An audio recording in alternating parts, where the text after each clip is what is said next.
આવો હવે બંધારણ કરવાનું શરૂ કરી દીધું છે. તો જો તલ દાદા પપ્પા ને દાદા વાટે છે હવાનો. જય શ્રી રામ, જય મોગલમાં, જય સોમનારા ભગવાન. તો કેમ છો ટ્યુ ફેમિલી? મજામાં થશો તો નવા બ્લોગમાં આપનું હાર્દિક ને હાર્દિક સ્વાગત છે. અત્યારના વાગ્યા છે 8 વાગી ગયા છે. તો અત્યારે આપણે નિશાળ ખોલી ગઈ છે મિત્રો. તો આપણે 11 થી 5 સમય છે, એટલે 11 વાગે જવાનું, 5 વાગે છૂટા. તો અત્યારે તલ વઢાઈ રહ્યા છે. તલ તો કાલ ના વઢે, પણ કાલ નહોતો બનાવી શકો તો આજ બની નાખું. તલ અડધા વઢાઈ ગયા ને અડધા આજ વઢાય છે. તો તમને બતાવું. તલ વઢાઈ ગયા છે. કાલથી આવો હવે બંધારણ કરવાનું શરૂ કરી દીધું છે. તો જો તલ દાદા પપ્પા ને દાદા વાટે છે હવાનો નજારો જો જોઈ લો. જબરદસ્ત છે આ.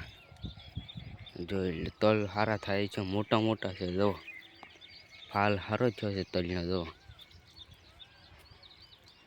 તલ વઢાય છે, ઉપરને વાઢે છે. જો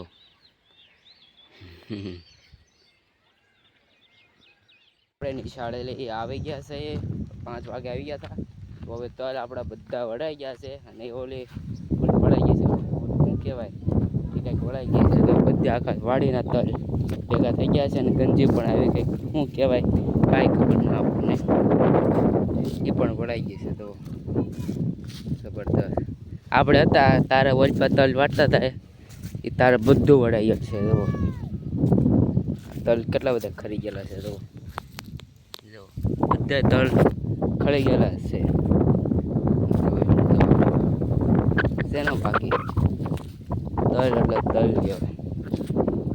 બધા તલ વટાઈ ગયા. આપણે હતા તારે કેટલા વટાણા હતા, એટલે બધી હતા પૈયા હતા, બરોબર. બધા આખા વળાઈ ગયા. તો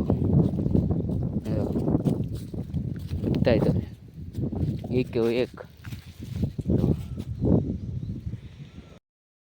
એમાં આવી ગયા છે. તો અત્યારે જવાનું છે મિત્રો આપણે આરતીમાં. ભગવાનને આપણે દરરોજ ડેલી જાય છે. તો હવે 5:30 એવું, 5 નહીં 6 વાગી ગયા છે. તો મંદિરે જવાનો ટાઈમ થઈ ગયો છે.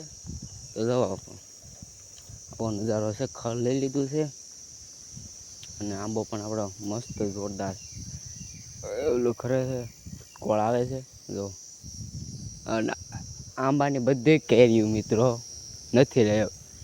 જો એ ક્યાં બાદ નહીં, એકાદી કદાચ હશે, કંઈ નક્કી ન હોય. એકાદી હોય પણ એકાદી હોય. હવે બીજી 10 જેવી ન કેરી હોય. પહેલાં તો 40 કેરીઓ હતી, બધી ચકલા હોય, આપણે ખાધી હોય, પણ કાંઈ ખબર ન. અમે કેટલી ખાધી? 10 જેવી ખાધી છે. એટલી નહીં ખાધી હોય. 5માં પણ કેટલી ખાધી હું તો નિહાળ હતો આજ. એટલે પહેલાં તો મેં ખાલી 5 જ કેરી ખાધી હતી. તો હવે કેટલી રહે હોય કંઈ ખબર નહીં. પૂળા ખાઈ જાય છે. જો તલ હવે તો હવે 10 દી પછી ફૂંકાઈ જાય પછી લેવાના થાય. કાલ તો પમદી પૂનમ છે. અને આપણું ઓર્ડર આવ્યો છે, મેં ફ્લિપકાર્ટમાંથી આપણે મંગાવ્યું છે ગોરેલા ટ્રાયપોડ મેં મંગાવ્યું છે. કાલ સવાર સુધીમાં આવી જશે, 11 વાગ્યા સુધીમાં આવી જશે મિત્રો. તો પછી આપણે ગોરેલા ટ્રાયપોડથી આપણે બ્લોગ બનાવીશું. પણ હવે પણ પછી પણ ફોન નહીં હલે. પછી આમ હલે ને એ નહીં હલે. તો હવે તો સૂર્યાસ્ત થવા આવ્યો જાય છે. તો અત્યારે જવાનું છે આપણે સોમનાથ મંદિરે. તો આગળ જાય એટલે આપણે મંદિરેથી આવી ગયા છે. દર્શન એટલે ન કરાવ્યા કે ના ફોનમાં ચાર્જિંગ નહોતું રહ્યું ને, 5% જ હતું, એટલે દર્શન ન કરાવી. કંકણ દર્શન કરાવત તો ચાર્જિંગનું આવીને તરત ફૂલ કરી નાખ્યું છે. તો અત્યારે હું દહીં લાવ્યો છું, જમી લઈએ પછી તમને બતાડું શું શું જમવાનું છે.